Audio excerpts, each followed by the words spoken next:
Indian ക്രിക്കറ്റിൽ നിന്ന് ഏറ്റവും കൂടുതൽ ജനപിന്തുണയുള്ള അത്രമേൽ ആരാധകർ നെഞ്ചേറ്റിയ ഒരു പേരുണ്ടെങ്കിൽ അത് മലയാളി വിക്കറ്റ് കീപ്പർ ബാറ്റർ സഞ്ജുവിൻ്റേതാണ്. കളിക്കളത്തിലെ അദ്ദേഹത്തിന്റെ പ്രകടനങ്ങൾ പോലെ തന്നെ പലപ്പോഴും ചർച്ചയാകാറുള്ളത് സഞ്ജുവിന് ലഭിക്കുന്ന വലിയ ഫാൻ പവറാണ്. തങ്ങളുടെ പ്രിയപ്പെട്ട താരത്തിന് നേരെ എവിടെയെങ്കിലും ഒരു അവഗണനയോ അനാദരവോ ഉണ്ടായാൽ അതിനെതിരെ ഒന്നിച്ചു പോരാടാൻ സഞ്ജുവിന്റെ ആരാധകപ്പട എപ്പോഴും മുന്നിലുണ്ടാകും. അത്തരത്തിൽ സഞ്ജു ആർമിയുടെ കടുത്ത സമ്മർദ്ദത്തിനും പ്രതിഷേധത്തിനും മുന്നിൽ പ്രമുഖ കായിക മാധ്യമ ശൃംഖലയായ സോണി സ്പോർട്സ് നെറ്റ്വർക്കിന് മുട്ടുമടക്കേണ്ടി വന്ന വാർത്തയാണിപ്പോൾ കായിക ലോകത്ത് വലിയ ചർച്ചയായിരിക്കുന്നത്. വരാനിരിക്കുന്ന ഇന്ത്യയുടെ അയർലൻഡ് പര്യടനത്തിന്റെ പ്രമോഷനുമായി ബന്ധപ്പെട്ടുയർന്ന വിവാദവും തുടർന്നുണ്ടായ നാടകീയമായ സംഭവ വികാസങ്ങളും ഇന്ത്യൻ ക്രിക്കറ്റിലെ സഞ്ജുവിന്റെ സ്വാധീനം ഒരിക്കൽ കൂടി തെളിയിക്കുന്നതായിരുന്നു. ടീം ഇന്ത്യയുടെ ഈ വർഷത്തെ ആദ്യത്തെ വിദേശ പരമ്പര അടുത്തയാഴ്ചയോടെ ആരംഭിക്കുകയാണ്. നിലവിൽ അഫ്ഗാനിസ്ഥാനുമായുള്ള ഏകദിന പരമ്പര പൂർത്തിയാക്കിയ ശേഷം മെൻ ഇൻ ബ്ലൂസ് നേരെ പറക്കുന്നത് യുണൈറ്റഡ് കിങ്ഡത്തിലേക്കാണ്. അവിടെ അയർലൻഡ്,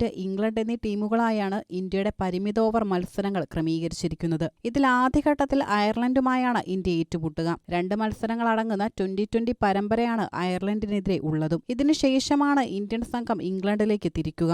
ഇംഗ്ലണ്ടിൽ 5 2020 മത്സരങ്ങളും 3 ഏകദിന മത്സരങ്ങളും അടങ്ങുന്ന നീണ്ട പരമ്പരയാണ് ഷെഡ്യൂൾ ചെയ്തിരിക്കുന്നത്. ഈ വിദേശ പര്യടനത്തിലെ അയർലൻഡ് മത്സരങ്ങളുടെ ഇന്ത്യയിലെ ഔദ്യോഗിക സംപ്രേഷണാവകാശം സ്വന്തമാക്കിയിരിക്കുന്നത് സോണി 6ഉം അവരുടെ OTT പ്ലാറ്റ്ഫോമായ സോണി ലൈവുമാണ്. ഈ പര്യടനത്തിന് ആവേശം കൂട്ടാനായി ചാനൽ തയ്യാറാക്കിയ ഒരു പ്രൊമോഷൻ പോസ്റ്ററാണ് ഒടുവിൽ വലിയ വിവാദത്തിലേക്ക് വഴിമാറിയതും. പരമ്പരയ്ക്ക് മുന്നോടിയായി ഇന്ത്യൻ ക്രിക്കറ്റ് പ്രേമികളെ ആവേശം കൊള്ളിക്കുക എന്ന ലക്ഷ്യത്തോടെയാണ് സോണി 6 തങ്ങളുടെ ആദ്യ സോഷ്യൽ മീഡിയ പ്രൊമോഷൻ പോസ്റ്റർ പുറത്തുവിട്ടത്. എന്നാൽ ഈ പോസ്റ്റർ കണ്ട സഞ്ജുവിന്റെ ലോകമെമ്പാടുമുള്ള ആരാധകർക്ക് അത് ഒട്ടും ദഹിച്ചില്ല. കാരണം കഴിഞ്ഞ ICC T20 ലോകകപ്പിലെ ഇന്ത്യയുടെ കിരീടധാരണത്തിൽ നിർണായകമായ പങ്കുവഹിക്കുകയും ടൂർണമെന്റിലെ മികച്ച കളിക്കാരനായി തിരഞ്ഞെടുക്കപ്പെടുകയും ചെയ്ത സഞ്ജു ആ പോസ്റ്ററിൽ എവിടെയും ഉണ്ടായിരുന്നില്ല. നമ്മൾ കാത്തിരിക്കുന്ന ഓപ്പണിംഗ് ജോഡി എന്ന വലിയ തലക്കെട്ടോടെയാണ്